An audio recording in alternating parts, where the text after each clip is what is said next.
কি করতেছিস? মামা মেয়ে শরীর ভালো তো? না আপা, কোনো সমস্যা হয়নি, আমারে মাফ করে দিও।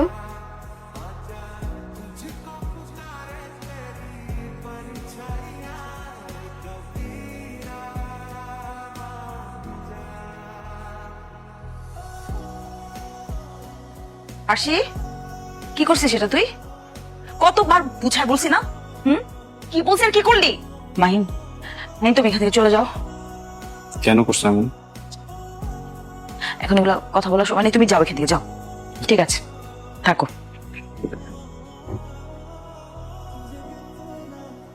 অবস্থা গেরের অবস্থা কে? তোমরা কি করো আমার কত? হ্যাঁ, শুনতেছি বাড়ির পোলাবান নিয়ে গেছে গেরে 2 লাখ টাকা থাকোটা কই? করোটা কি? সবকিছু আমার দেখতে আছে, দেখতে তাহলে কিন্তু অবস্থা খারাপ হয়ে যাবো। হ্যাঁ কর।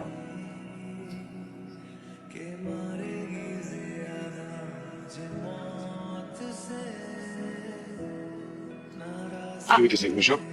আপনি শোনেন, আমি বলতে চাইছিলাম কি, বাইরের এবার ওরা আমরা বিদায় করে দিচ্ছি। তবে আমি আপনার করে কথা দিতেছি, যদি ওদিনও আসে তাহলে আমি নিজে ওরা পুলিশের কাছে ধরে দিব। দেখছেন? হ্যাঁ, ওরা এত বড় সাহস আমার বাড়িতে ঢুকে আমার বই লাগে জানতা খুশি করবো, গাঙে ভাষায় দেবো। ওরা এত বড় সাহস কি হলো? হ্যাঁ? কি করলি? কি করলি? ওর গায়ে কোনো হাত দিবেন না। ওই, এ কি করলি? শহর আমার যত খুশি মারুন, কোনো কিন্তু ওর গায়ে কোনো হাত দিবেন না। আবার কথা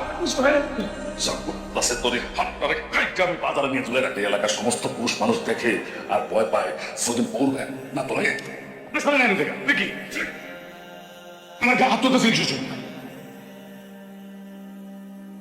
অন্যায় যা করার সব আমি করছি, প্রায়শ্চিত্ত আমার করতে তোর লাগে অনেক বড় অন্যায় করে ফেলেছিলাম। মা, এই পশুটার কাছে বিয়ে দিছিলাম, মাফ করে দে মা।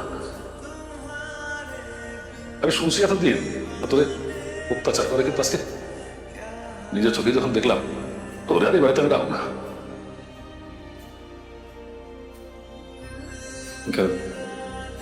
ওকে আমি নিয়ে যাই। আমি অনেক ভালো রাখবো, কোনোদিন ওর দিকে কড়া চোখে তাকাবো না। মানুষটা তো আমারই, কিভাবে যেন আমার কাছ থেকে অনেক দূরে চলে আসছে।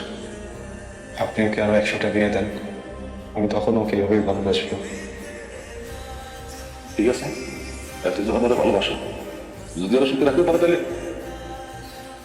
দাও। নিয়ে যাও মানে? তো মানে কি মামা? আমার সিদ্ধান্ত কোনো দাম নাই? আমি কে, আমি কি? তার ভালোবাসার কথা যখন সবার সামনে বললো, আমিও তাকে ভালোবাসতাম, আসলে ভালো। কিন্তু তার পরিবার আমাকে কোনোদিন মেনে নেয়নি, আমাকে বাধ্য করছে তার কাছ থেকে দূরে চলে আসতে, তোমাদের কাছে। আমাকে কেউ জিজ্ঞেস করলো না একটা বারো আমি কি চাই। মানে আমি তোমার ব্যাপারটা বুঝতেছি, আমি বুঝতেছি তুমি কত কষ্টে আছো। মানে বড় হয়েছি, আমার পরিবার, সমাজ, রীতিনীতি, এগুলো না তোমাদের স্ট্যাটাসের থেকে অনেক অনেক অনেক ডিফারেন্স। কোনোদিন এক হওয়ার মতো ছিলাম না। যখন পা রাখছি এখান থেকে বের হবে শুধু আমার লাশ। আমি তো জীবিত অবস্থায় আমার স্বামী সংসার দায়িত্ব ছেড়ে তোমার সাথে চলে যেতে পারি না। আমাকে ছেড়ে চলে গেল, তোমার সাথে অনেক অপরাধ করে দিয়েছি, তুমি আমাকে মাফ করে ক্ষমা করে দাও।